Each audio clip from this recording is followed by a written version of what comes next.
이 부분까지 우리 한 절씩 교독합니다. 사울이 주의 제자들에게 대하여 여전히 위협과 살기가 등등하며 대제사장에게 가서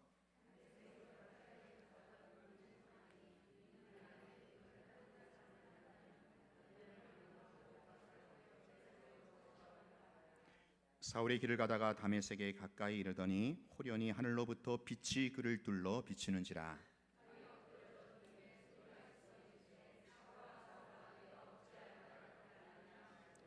대답하되 주여 누구시니까? 이르시되 나는 내가 박해하는 예수라.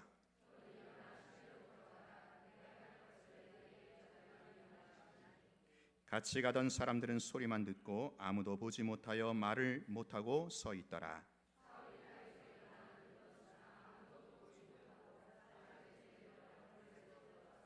사흘 동안 보지 못하고 먹지도 마시지도 아니하니라.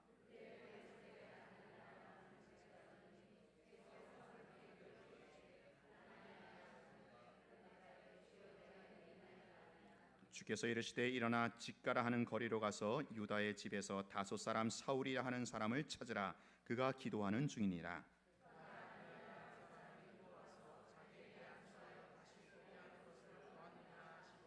아나니아가 대답하되 주여 이 사람에 대하여 내가 여러 사람에게 듣사온즉 그가 예루살렘에서 주의 성도에게 적지 않은 해를 끼쳤다 하더니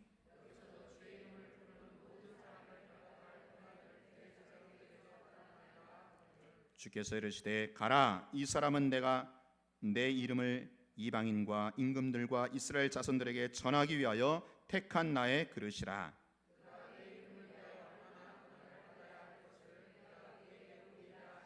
아나니아가 떠나 그 집에 들어가서 그에게 안수하여 이르되 형제 사울아, 주 곧 내가 오는 길에서 나타나셨던 예수께서 나를 보내어 너로 다시 보게 하시고 성령으로 충만하게 하신다 하니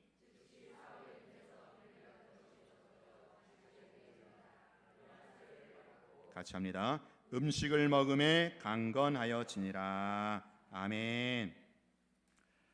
교회 다니는 사람들 중에서 예수님을 만난 이런 체험이 있는 반면에 어떤 이런 극적인 체험이 없는 사람도 있습니다. 예수님을 분명하게 만난 사람은요, 그 신앙이 확실하지만 예수님을 만난 사건이 없는 사람은 그 신앙도 믿음도 맹숭맹숭하지요. 그래서 우리는요, 기왕에 믿는 거, 기왕에 예수 믿는 거 확실하고 분명한 체험이 있으면 좋겠습니다. 자, 그렇다고 체험이 없다고 모태신앙 같은 경우는 체험이 별로 없잖아요. 절대로 위축되거나 기죽지 마십시오. 우리 기독교는요, 체험의 종교가 아닙니다. 체험이 절대적이지 않습니다.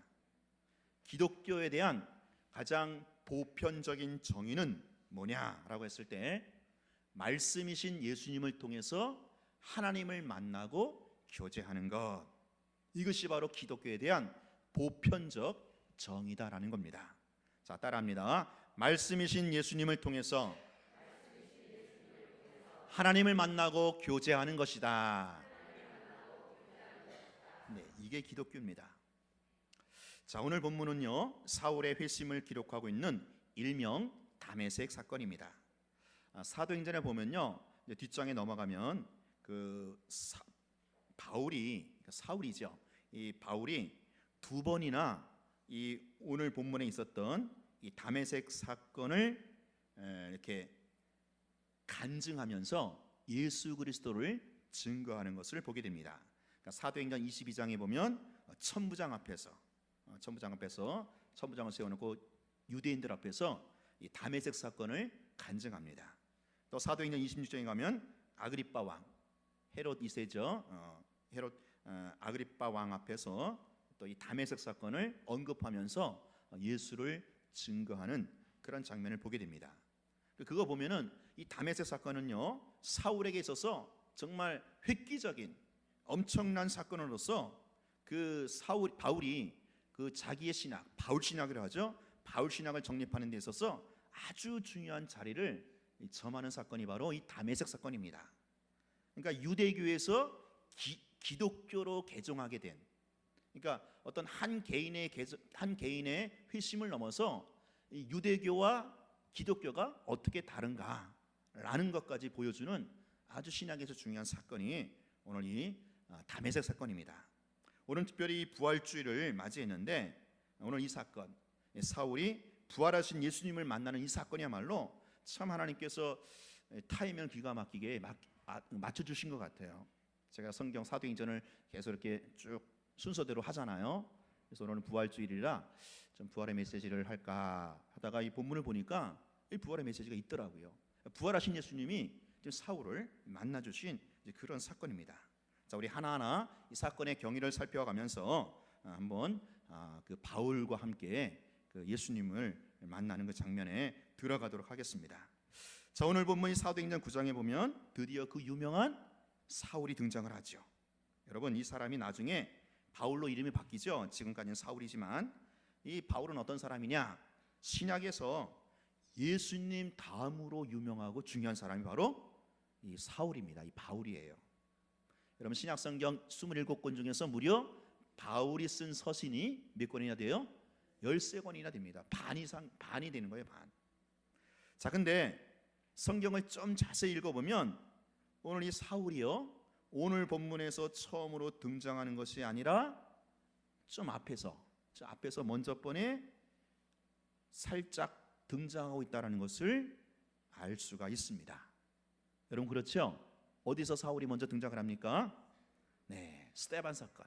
자, 사도행전 7장 58절 시작. 성 밖으로 내치고 돌로 칠세 증인들이 옷을 벗어 사울이라 하는 청년의 발 앞에 두니라. 8장 1절 시작. 사울은 그가 죽임을 당함을 마땅히 여기더라. 바로 스데반 사건을 말하죠. 의로운 자, 정말 의롭고 깨끗한 자, 이 스데반을 돌로 쳐 죽이는 데 있어서 앞장섰던 주동자가 바로 누구라는 거예요? 사울이었다라는 거예요. 그때 이미 등장합니다. 자기는 그게 하나님을 위한 충성이라고 자랑을 일삼던 이 스데반 같은 이 이단 교주는 죽어 마땅하다, 그렇게 사울은 생각을 했던 겁니다. 자, 이런 사울이 이번에는 한술 더 떠서 오늘 본문에 등장하고 있다라는 거예요.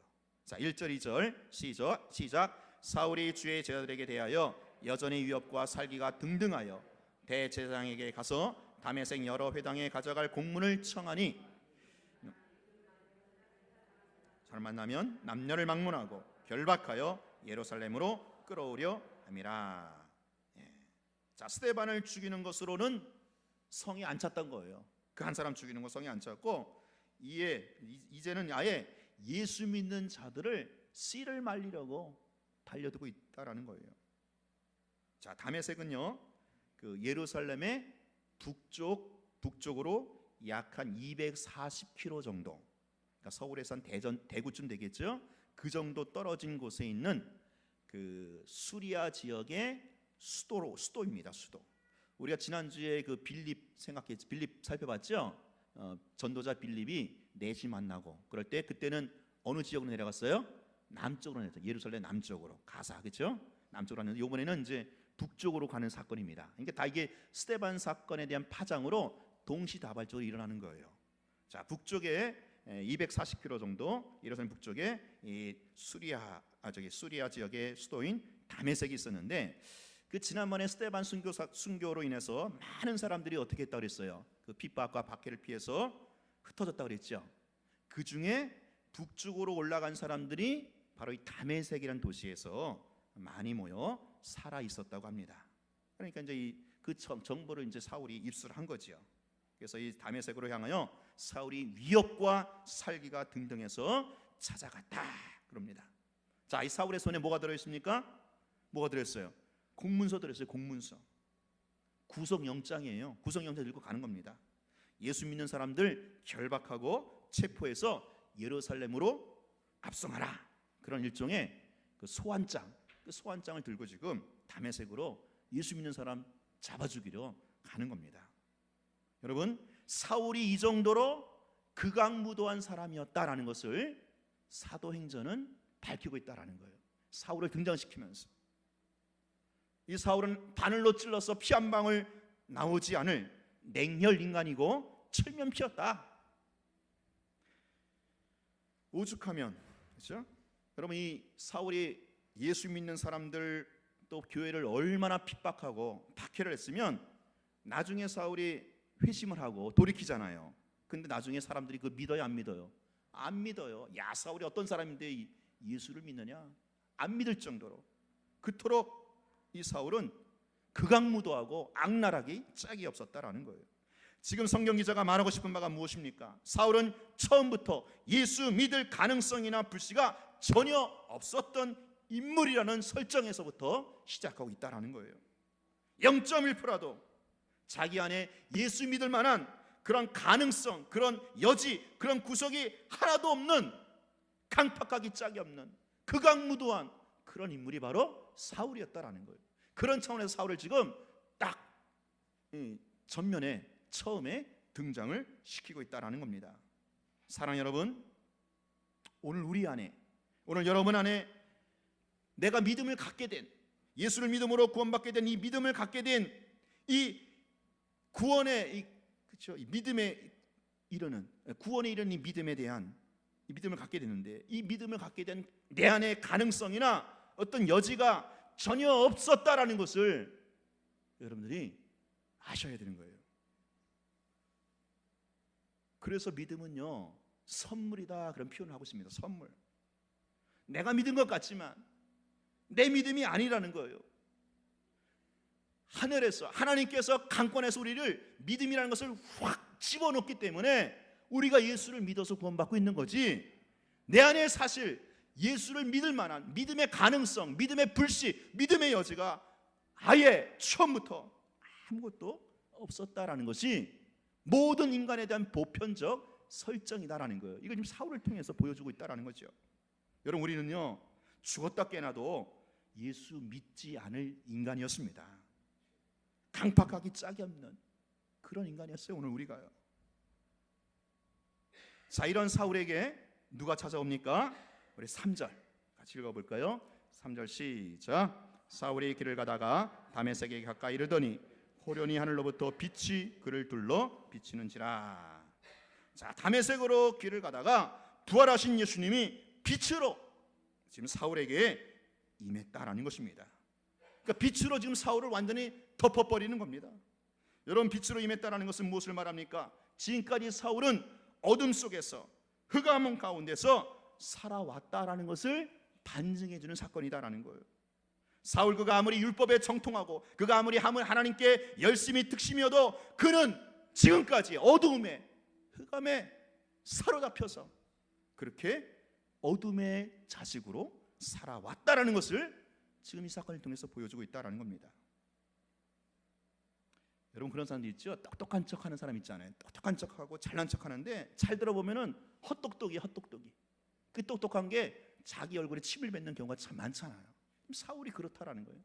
지가 막 잘나가지고 하나님께 열심이고 막 그렇게 살아왔는데 지금 성령이 고발하는 바는 뭐예요? 여태까지 흑암 속에서, 어둠 속에서 살아왔다라는 사울의 인생을 전면에 부각시키고 있다라는 겁니다.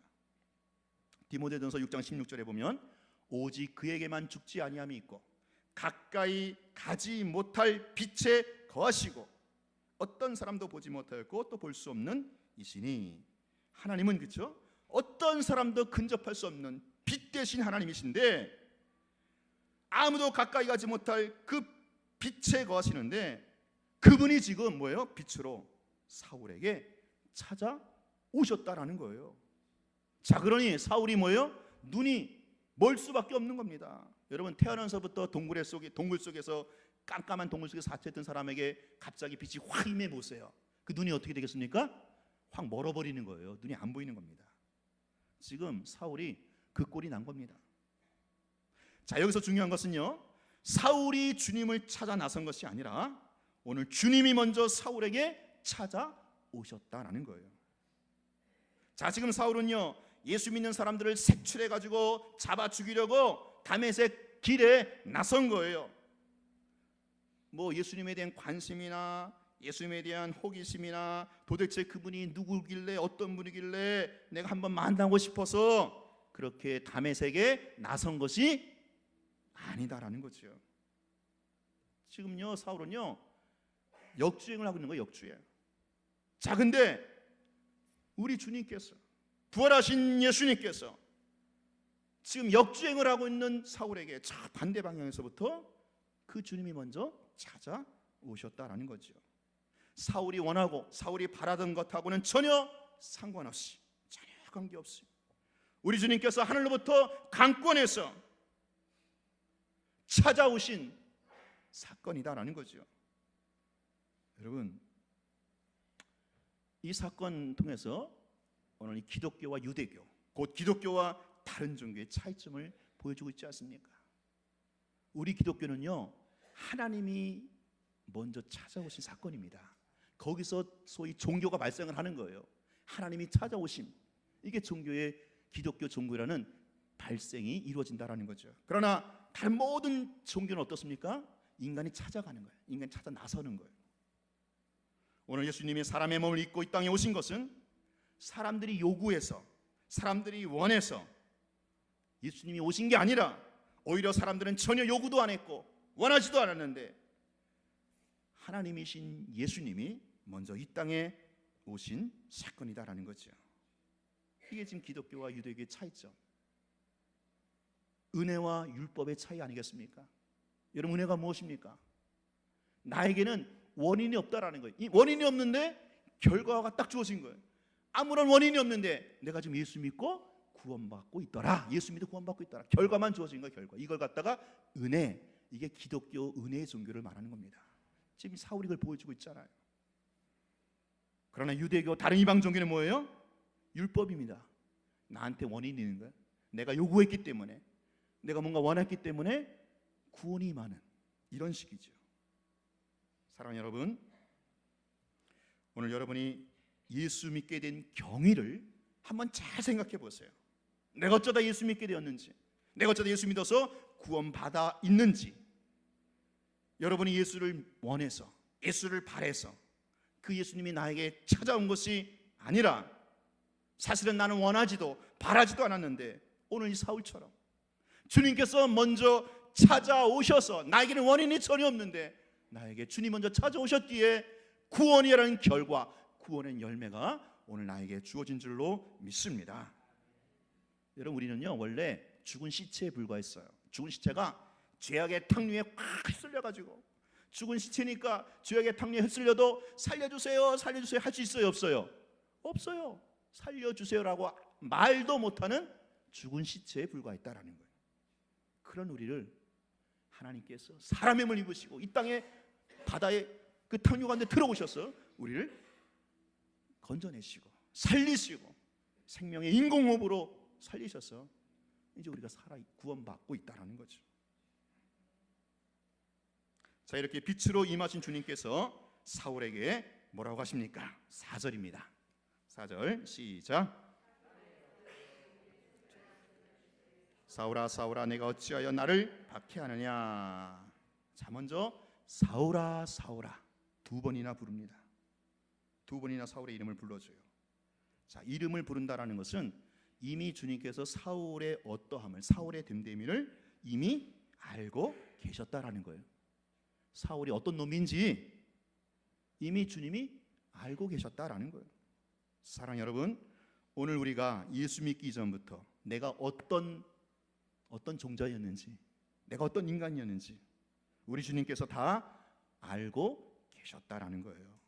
내가 얼마나 강팍하고, 내가 얼마나 극악무도한 사람인지, 내가 얼마나 예수 안 믿을 놈인지 이미 주님께서 알고 계셨기에 주님이 찾아오시는 방법밖에 없었다라는 겁니다. 자, 사울아 사울아 두 번 이름을 부르고 뭐라고 하십니까? 내가 어찌하여 나를 박해하느냐. 내가 어찌하여 나를 박해하느냐. 여러분, 제가 질문 드리겠습니다. 사울이, 그 극악무도한 사울이 정말 예수님을 박해했습니까? 예수가 누군지도 모르는데, 예수가 누군지도 모르는 이 양반이 어떻게 예수를 박해했겠어요? 실상 사울이 박해한 사람은 누굽니까? 정확히 말하자면 예수 믿는 자들, 신자, 교회를 박해하고 핍박을 했던 거지요. 자, 근데 주님께서는 그것을 가지고 뭐라고 하시는 거예요? 내가 어찌하여 나를 박해하느냐. 무슨 얘기입니까? 예수님은 신자, 예수 믿는 신자와 교회를 가리켜 자신과 뭐예요? 동일시하고 있다는, 동일시. 사랑 여러분, 이거 아십니까? 예수님은요, 신자들 향해서 너는 나다, 너는 나야.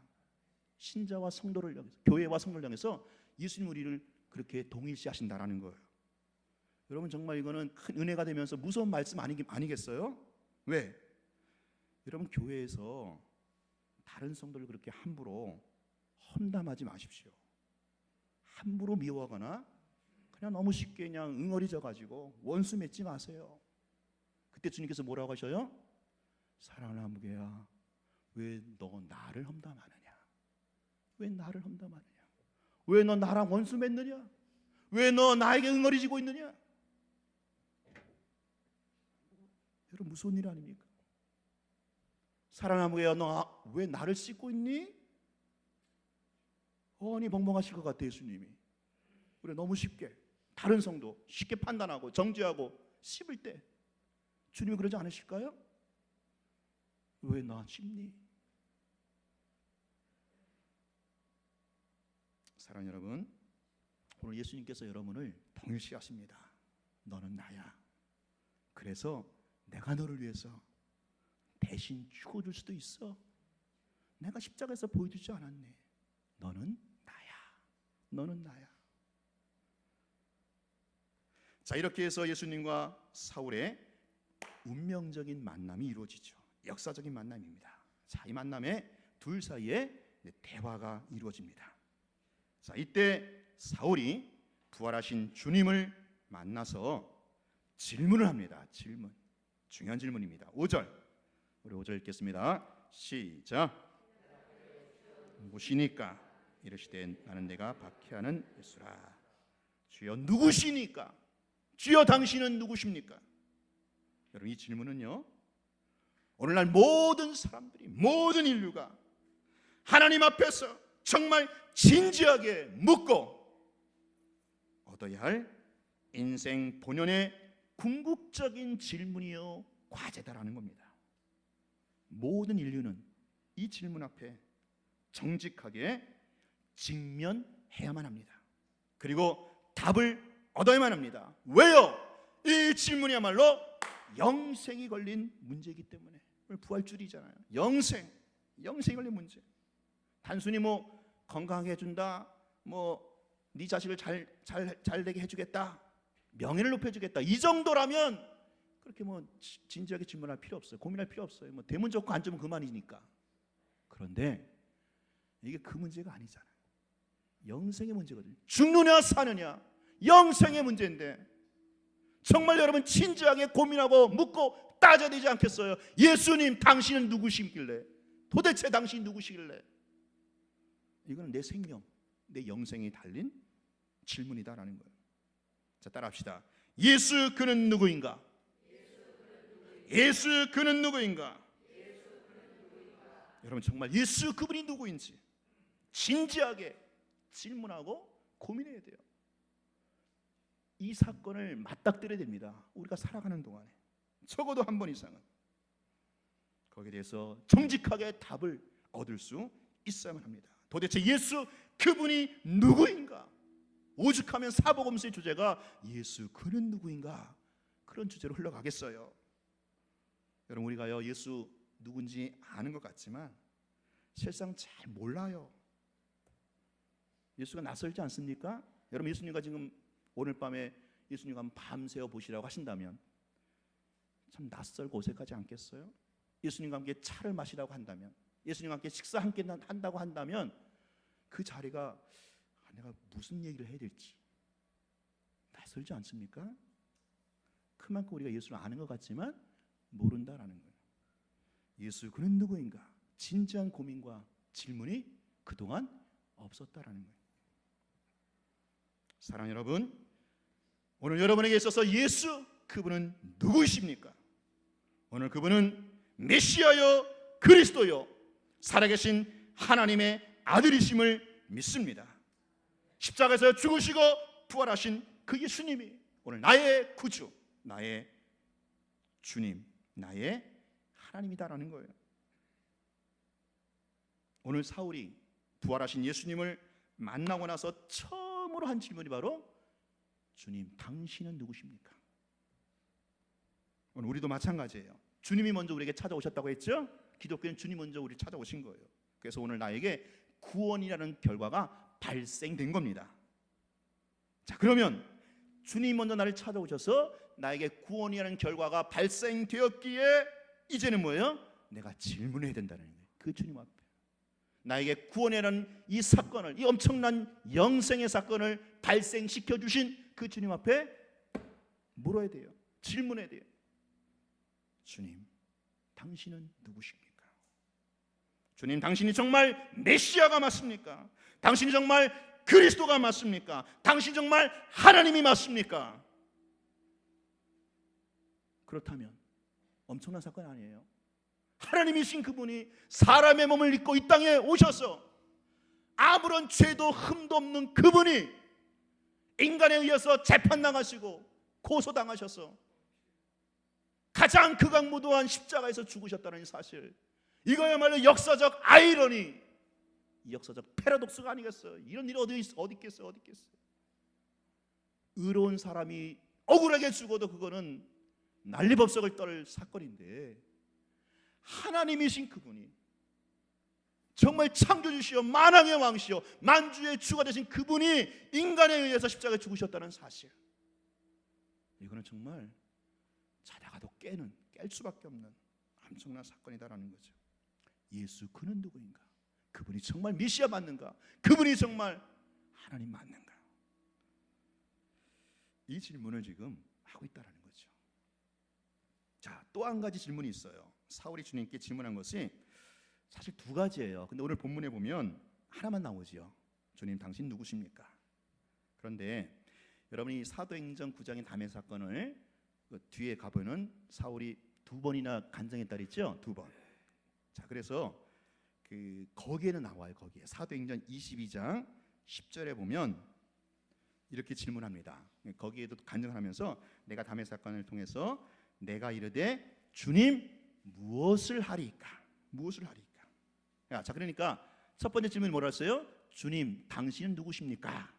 라는 질문을 하고 나서 또 한 가지 질문을 해요. 그게 뭡니까? 그렇다면 주님, 내가 무엇을 해야 됩니까? 무엇을 해야 됩니까? 자, 그래서 다시 오늘 본문 9장 5절 보세요. 9장 5절에 보면 거기는 주여 누구시니까 한 가지 질문 나와 있죠. 그런데 이르시되 나는 내가 박해하는 예수라. 그리고 6절에 보세요. 너는 일어나 시내로 들어가라. 그러니까 그 앞서 뭐라는 얘기예요? 내가 무엇을 하리까 질문을 했다는 얘기죠. 그 질문에 대한 답이 6절입니다. 무엇을 합니까? 질문하니까 이렇게 저렇게 하라. 일어나 시내로 들어가라. 그 얘기를 한 거잖아요. 그러니까 여기 사도행전 9장에는 생략되었어도 사도행전 22장에 가면은 그 얘기가 나와 있어요. 그러니까 지금 사울이 부활하신 예수님 찾아왔는데 예수님 앞에 질문이 두 번째 질문이 이거다라는 거죠. 주님, 내가 그러면 무엇을 해야 됩니까?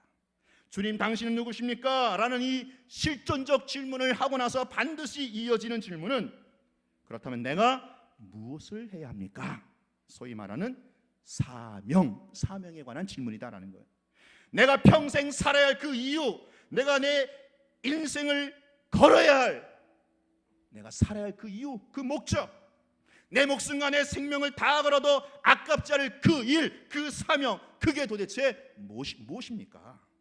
내가 무엇을 해야 합니까? 내가 평생 올인해야 할 사명이 있다면 그게 무엇입니까? 내가 결코 먹다 죽는 그런 인생이 아니라 밥이나 빌어먹기 위해서 축내는 인생이 아니라 내가 정말로 내 인생 가운데 허락된 내 인생 가운데 살아야 할 그 이유와 목적이 있다면 그것이 무엇입니까? 이 질문이라는 거죠. 이 질문. 여러분, 이 질문 어떤 질문이에요? 모든 인간이 하나님 앞에서 반드시 해야 할 질문이 아니겠어요? 왜? 우린 동물이 아니잖아요. 먹다 죽는 인생이 아니잖아요. 이 땅에 먹고 살기 위해서 이 땅에 태어났습니까, 여러분? 하다못해 국민교육 현장에도 민족의 사명이 있어 이 땅에 태어났다 그러잖아요. 오늘 우리가 살아갈 이유가 무엇입니까? 오늘 여러분들이 올인해야 할 내 생명과 내 목숨을 아깝지 않을 정도로 바쳐야 할 그 사명, 그 해야 할 일이 무엇입니까? 이거 질문해야 된다라는 거예요. 하나님 앞에 질문해야 된다라는 거예요. 예수, 그는 누구인가? 주님, 내 사명이 무엇입니까? 자, 이렇게 인생의 가장 근본적이고 실존적인 질문을 통과한 다음에 눈이 멀어서 아무것도 보지 못하고 마시지도 먹지도 못하는 이 사울에게 하나님께서 붙여주신 손길이 있죠? 누구예요? 아나니아. 그렇죠? 아나니아 사람을 딱 붙여줘요. 자, 여기서 질문이 필요합니다. 왜 주님께서 사울로 하여금 아나니아를 만나게 하셨을까? 왜? 그냥 주님이 사울 만나주셨잖아요. 그렇죠? 그럼 거기서 끝나면 되잖아요. 그 사울 입장에서 주님 만나주셨으면 주님 누구십니까? 내가 할 일 무엇입니까? 그럼 거기서 끝나면 되는데, 사울에서 끝나면 되는데 왜 굳이 또 아나니아까지 굳이 끌어들이고 있느냐라는 거죠. 왜 끌어들이고 있습니까? 왜 주님 아나니아를 붙이십니까? 사울에게? 여기에 아주 중요한 의미가 있어요. 사울의 회심, 사울의 변화는 전적으로 하나님의 은혜요, 하나님의 역사요, 하나님의 작품이라는 것을 처음부터 사울에게 분명히 각인시켜주는 사건입니다. 만약에 여러분 아나니아까지 안 가고 사울이 여기서 끝났으면, 사울이 여기서 자기가 변화되고 자기가 새 사람이 되고 자기가 예수님 만나고 여기로 끝났으면 아마 사울은 그것도 내가 변화되고 내가 예수 만나고 내가 새로워진 그것도 뭐예요? 내 의, 내 자랑, 내 공로로 자리를 하는 것으로 출발을 했다라는 거죠. 지금 하나님은 처음부터 그것까지 철저히 하시는 거예요. 사울, 네가 변화된 거, 네가 새로운 사람이 된 거, 네가 예수 믿어서 구원받아 새로운 사람이 된 거, 이것도 뭐예요? 전적으로 내 은혜다, 내 역사다, 내 손길이고 내 작품이다. 이걸 처음부터 분명히 하는 겁니다. 그래서 아나니아를 붙여주는 거예요. 그래서 사울은 아나니아를 통해서 그렇구나, 그렇구나. 내가 그죠? 내가 나안에 그 구원받을 만한 어떤 1%, 2% 그런 가능성이 있어서 내가 구원받은 게 아니고, 내가 변화된 것이 아니고, 이것조차 내가 구원받고 변화되고 새로워진 이것조차 전적으로 하나님 그분의 은혜구나, 그분의 역사구나 라는 것을 처음부터 철저히 분명히 하라고 아나니아를 붙여줘서 지금 이 사울의 희심 사건이 그려지고 있다는 거죠. 그래서 바울 신학을 보면 분명하죠. 예수, 그렇죠? 예수 복음, 예수 사건, 오직 예수, 오직 믿음, 오직 은혜 플러스 알파 전혀 NO 거부합니다. 사울은 단호하게. 왜? 자기가 경험했거든. 오직 예수의 사울은 오직 믿음이고 오직 은혜지, 그 믿음 플러스 보태기 알파, 은혜 플러스 보태기 알파, 이게 전혀 없음으로 처음부터 그렇게 설정되고 시작하고 있다는 거죠.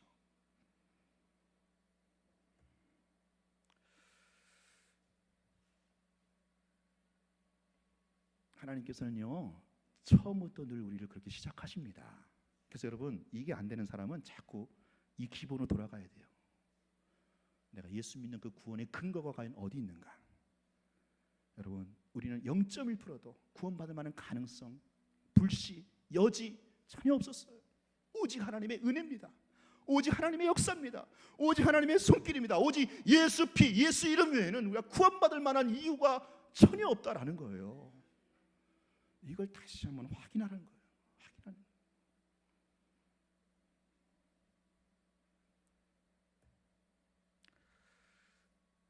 자, 더 나아가서 주님께서는 사울을 구원하신 그 목적이, 사울을 부르신 그 목적이 사울을 구원하는 데만 있지 않다라는 거예요. 사울을 부르신 주님께서는 그 사울에게 지금까지 누구에게도 맡긴 적이 없는 엄청난 사명을 그의 어깨 위에 지어줍니다. 그게 무엇입니까?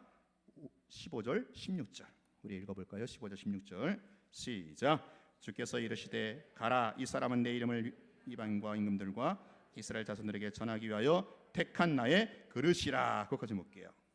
자, 주님께서 지금 사울을 부르신 것은 그를 구원하실 뿐만 아니라 그 구원한 그 사울을 통해서 모든 이방인들이 주님께 돌아오도록 그를 이방인을 위한 그릇, 택한 그릇으로 사울을 뭐예요? 부르셨다라는 거죠. 사울은요 이방 선교를 위하여 부르심을 받은 것이다라는 거예요. 여러분, 오늘 우리를 죄와 사망 가운데서 건지시고 부르신 것은 그냥 나만 홀라당 예수 믿고 천당 가는 것, 구원받는 것으로 끝나는 게 아니라 이 구원은 반드시 방향성이 있다라는 거예요. 구원의 목적이 반드시 있다라는 거예요. 그게 무엇입니까? 모든 민족과 열방 가운데 복이 되게 하기 위해서 오늘 우리를 구원으로 부르셨다라는 겁니다. 구원이 전부가 아니에요. 구원이 전부가 아니라 시작이고 출발에 불과해요. 왜? 뭐 때문에? 모든 민족과 열방을 향하여 복이 되게 하기 위해서. 오늘 아브라함을 그렇게 부르시지 않습니까? 메소포타미아 물질 문명 그 가운데서 왜 아브라함을 부르셨어요? 부르심으로 내가 너로 하여금 모든 민족과 열방 가운데 복이 되게 하기 위해서. 여러분, 구원에는요 반드시 방향성이 있다는, 반드시. 그래서 구원받은 사람은요 그 방향에서 운동하게 돼 있어요. 운동하게. 그 방향을 향해서 움직이지 않는 사람은 죄송하지만 가짜 구원이에요. 그 구원 생각해 보세요. 내가 정말 구원받았는가? 정말 예수의 이름으로 예수의 피로 구원받은 사람이라면 항상 방향을 바라보게 돼 있어요. 민족과 열방이라는 방향. 그리고 거기를 향해서 운동하게 돼 있어요. 운동. 오늘 우리 교회는 민족과 열방을 향하는 교회인 줄로 믿습니다. 선교하는 교회예요. 우리 교회는 민족과 열방을 향하여 전도하고 선교할 수 있도록 교회 모든 재정도 그렇게 집행이 돼야 되는 거죠. 밖에 게시판에 보면 우리 다운이가 지난 1월 달에 베트남 단기 선교 갔다 온 그 보고가 있어요. 보고 한 구절 한 구절 얼마나 가슴이 뛰는지 몰라요. 이게 당연한 거예요. 이게 민족과 열방을 향해서 복음 전하고 선교하는 그런 분위기. 사랑하는 여러분, 오늘 다메섹 사건을 통해서 바울의 변화는 세 가지로 정리할 수 있겠어요. 이게 다메섹 사건의 의의거든요. 간단하게 말할게요. 첫 번째 따라합니다. 신관이 바뀌었다. 자, 다메섹 이전에 바울이 하나님을 안 믿었겠어요? 하나님을 안 섬겼겠어요? 나름 하나님을 알고 있고 하나님을 잘 믿었고 하나님을 잘 섬겼다고 나름 그렇게 알고 있었어요. 하나님에 대한 열심이 특심이었어요. 근데 그게 유대교죠. 유대교. 자, 근데 그게 진정한 하나님이 아니었다라는 거예요. 바울이 다메섹 사건 이전까지 자기가 섬기고 믿고 알고 있었던 그 하나님은 진정한 하나님, 성경에 계시던 하나님이 아니었다라는 거예요. 자기가 만들어낸 하나님, 유대교의 하나님이었다라는 거죠. 자, 이랬던 사울이 오늘 부활하신 예수님을 통해서 진정한 하나님을 만나게 되었고 하나님에 대한 신관이 바뀌게 됐다라는 겁니다. 여러분, 진짜 하나님은요, 기억하세요. 오직 예수를 통해서만 만날 수 있고 알 수 있다라는 거예요. 믿습니까? 다 아는 것 같아서 뭐 아멘 소리도 별로 없죠. 근데 이게 잘 아니에요. 사실은 그러지 않더라고요. 오직 예수를 통해서만 하나님을 알고 하나님 믿고 하나님 섬길 수 있는데 사람들마다 예수 통하지 않고 예수 이름 예수 보혈 무시하고 지가 만들어낸 하나님을, 이걸 갖다 성경은 뭐라 그래요? 우상이라고 하는 우상. 예수를 통하지 않고 예수 이름 예수 보혈과 전혀 상관없는 자기가 만들어낸 하나님, 우상의 하나님이죠. 우상입니다. 지금까지 사울이 유대교에서 그랬던 겁니다. 우상 숭배하고 있었던 거예요. 자기가 만드는 하나님에 엉뚱하게 충성했던 겁니다. 사랑하는 성도 여러분, 오직 예수를 통해서만 하나님을 만나고 하나님을 알아가고 하나님과 교제할 수 있음을 믿으시기 바랍니다. 그래서 정말 예수를 통해서. 근데 그 예수가 지금 어디 있어요? 부활이요 생명 예수님이 이미 보좌 우편에서 구원을 베풀고 계시고 그 예수는 지금 뭐예요? 인격적인 예수는 말씀으로 계시다라는 우리 가운데. 그래서 말씀이신 예수님을 통해서만 뭐예요? 하나님을 알고 믿고 섬기는 게 그게 바로 기독교다라는 기독교.